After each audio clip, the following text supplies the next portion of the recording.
Hi, this is Dennis with Second Chance Tackle. Well, it's that time of the week again where we're going to look at the boxes that the postman and UPS and the like have dropped off, and some have even dropped them off directly at the shop.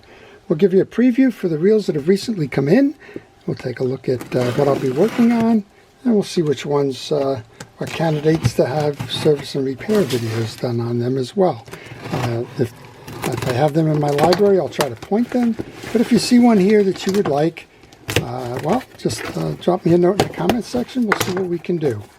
The first one up is a Penn reel. Looks like the Penn US Senator 113. This comes from Victor.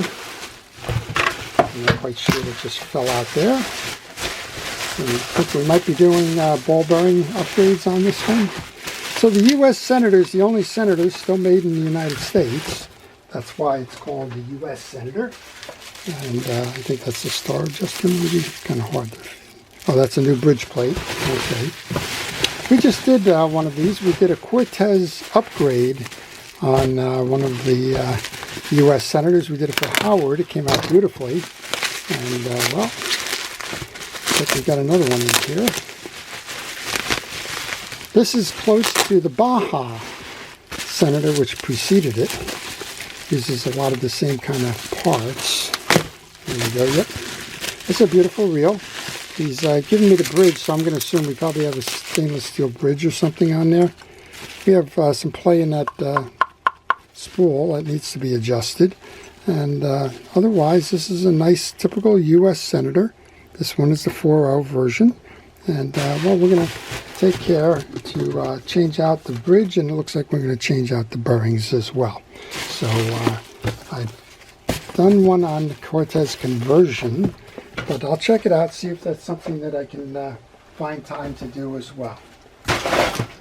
Well, if you like watching videos on reel service and repair, if you like learning about those reels, and you want to try to do it yourself, then I encourage you to subscribe to my channel.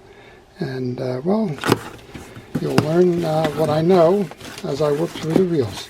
This one comes from Robert. He's in Florida. And we have a couple of Penn bottles here. I don't know, I don't like to spin them, but the braid's all over that one. Looks like we have 3 Penn bottles, or at least 2 Penn bottles. These are probably the 6,000 or 5,000, okay. Looks like they obviously have a lot of heavy use. We can see the salted and the corrosion on that bale. Always reminds me to tell folks when something like this happens that what you want to do is you want to rinse these reels after use. And otherwise they get tired and tight. So I've got 2 Penn battles. I have a lot of videos on the Penn battles, so I probably will not be doing that as part of this. Well, the other 2 that I have to show you actually got dropped off, and it's a good news, bad news kind of a thing. The ones that were dropped off from David, well, they tell one story, and the ones that were dropped off earlier today tell another. So David has dropped off 5 reels for me to do. You've seen some reels that he's found at flea markets and the like. David just showed me a beautiful blackfish that he hooked locally under a pier on the Bay Shore here in New Jersey using this reel. This is the Sedona. Trying to see the size on this one, probably 3 or 2500 by Shimano. It's a beautiful little reel, turns nice and free and easy. And I think he bought it at a flea market, and he's asking me to do the upgrade on that one. Just clean it up and make sure it works well. Here's one of my favorite reels, as we've probably mentioned more than enough times. This is a Daiwa Sea-Line 50H. It's one of the original first versions of the reel.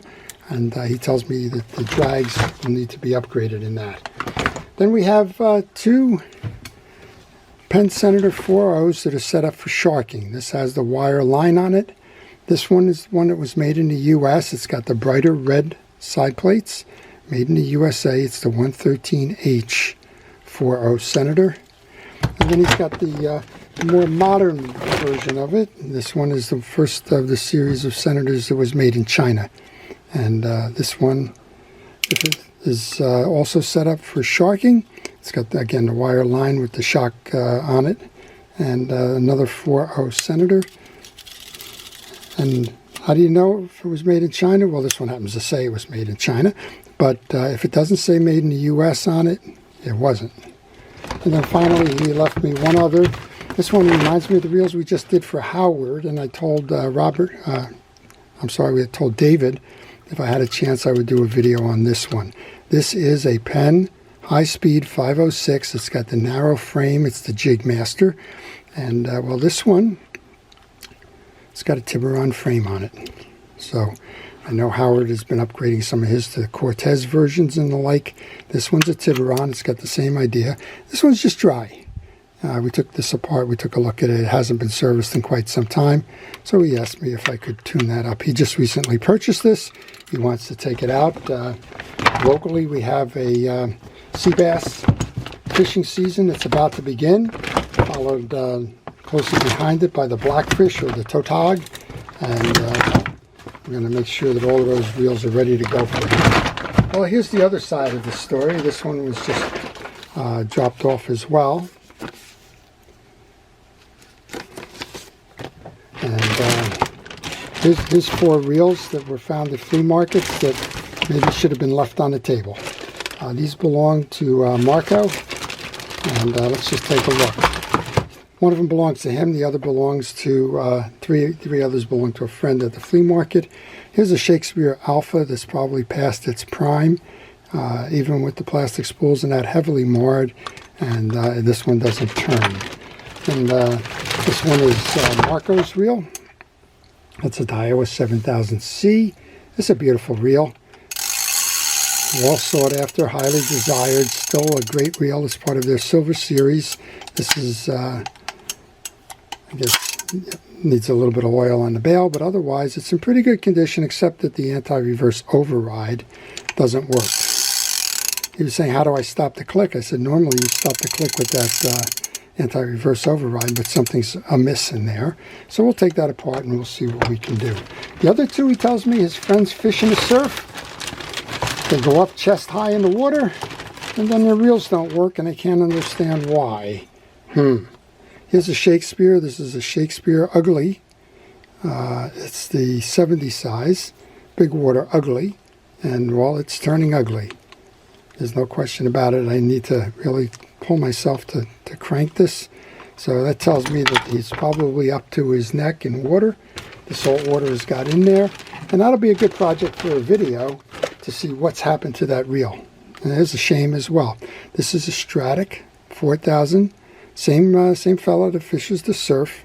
You can see it really gets rinsed off because we have all of that greening and corrosion on the metal plates. This is suffering the same exact issue as the Alpha reels.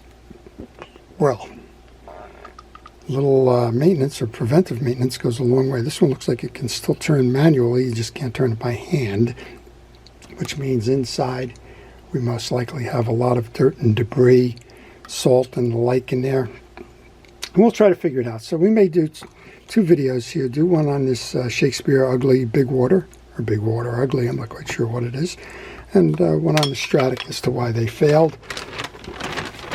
Probably not even worth opening up that Alpha, but if I have time, I'll take a look and see why. A lot of issues with the Alpha. One of them is you can't get parts. So if you have a donor reel, you can get the parts, but you can't get the parts from a manufacturer's rep or distributor. So we'll take care of that for Marco. We'll see what we can do to keep those reels fishing. Well, if you like these types of videos, again, please subscribe. That'll let you know when I'm posting. And, well, when I post, you'll be the first to know because of the notifications you will receive. I want to take a minute to thank our first responders, our police, fire, safety, and rescue, and everybody who's been watching. I appreciate your attention. I appreciate your participation in the channel. And most of all, I appreciate your comments and how lively you keep the forum going. This is Dennis with Second Chance Tackle, wishing everybody a great day.